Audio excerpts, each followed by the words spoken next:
वर्तमान जो अभी राजनीतिक परिस्थितियां हैं, देखिए राजभवन को लेकर भी विपक्ष की तरफ से लगातार ये कहा जा रहा है कि बीजेपी के इशारे पर राजभवन ने अपनी ताकत का गलत इस्तेमाल किया या पूर्व मुख्यमंत्री को वहां से गिरफ्तार कराया गया। इस तरह की जो तमाम बातें सामने आ रही हैं, इन्हें लेकर आप जनता को क्या कहेंगे?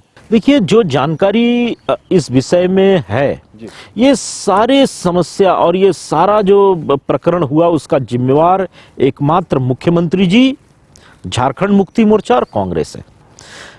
आपको बार बार सम्मन किया गया, आपको ईडी ऑफिस जाकर के उस सम्मन का सम्मान करना चाहिए था, ईडी के प्रश्नों का सामना करना चाहिए था। आपने लगातार उसकी अवहेलना की, आपने सम्मन को इग्नोर किया।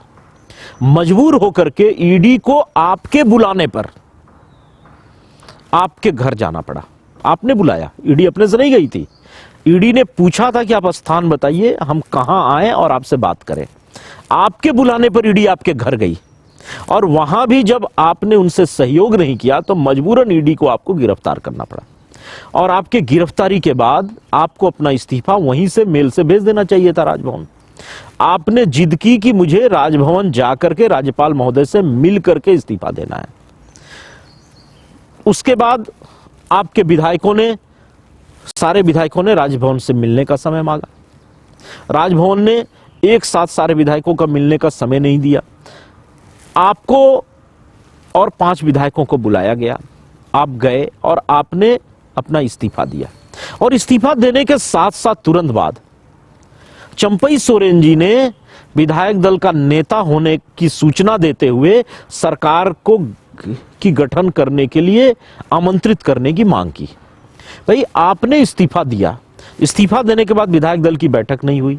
विधायक दल की बैठक अगर नहीं हुई तो चंपई सोरेन जी कब चुन लिए गए नेता?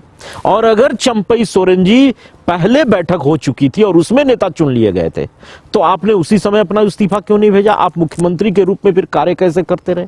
अगर विधायक दल ने चंपई सोरेन जी को 2 दिन पहले की बैठक में नेता चुन लिया था तो आप मुख्यमंत्री के रूप में कार्य कैसे कर रहे थे? इसका मतलब था कि विधायक दल की बैठक में चंपई सोरेन जी को नेता नहीं चुना गया था, आप ही नेता थे। और आपके इस्तीफा देने के बाद विधायक दल की बैठक होनी चाहिए थी, उसमें चंपई सोरेन जी को विधायक दल का नेता चुना जाना चाहिए था और फिर आप दावा करते तो चीजें ठीक होती। तो आप चाहे जैसे चाहते हैं कि भारतीय संविधान के प्रावधानों की धज्जियां उड़ा करके चाहे जैसे राजभवन से कोई काम करवा लिया, तो राजभवन का काम ही यही है कि वो संवैधानिक व्यवस्थाओं को बनाए रखे, संवैधानिक सिस्टम का पालन करवाए। राजभवन ने अपनी भूमिका बड़ी निष्पक्षता से और कठोरता से और जो सही है उस तरीके से निभाया। और जब आपने बैठक करके आपने नया पत्र दिया, राजभवन ने बिल्कुल देरी नहीं की, आपको तुरंत शपथ दिलवाया।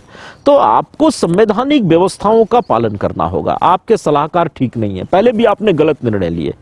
कल्पना सोरेन जी को राज्य का मुख्यमंत्री बनाने के लिए ने आपने एक बेचारे अल्पसंख्यक विधायक को इस्तीफा दिलवा दिया। ऐसे ही अल्पसंख्यक विधायकों की संख्या गिनी चुनी है, आपने एक अल्पसंख्यक विधायक का इस्तीफा दिलवा दिया। आपने कहा कि अब उस सीट पे उपचुनाव करवाएंगे।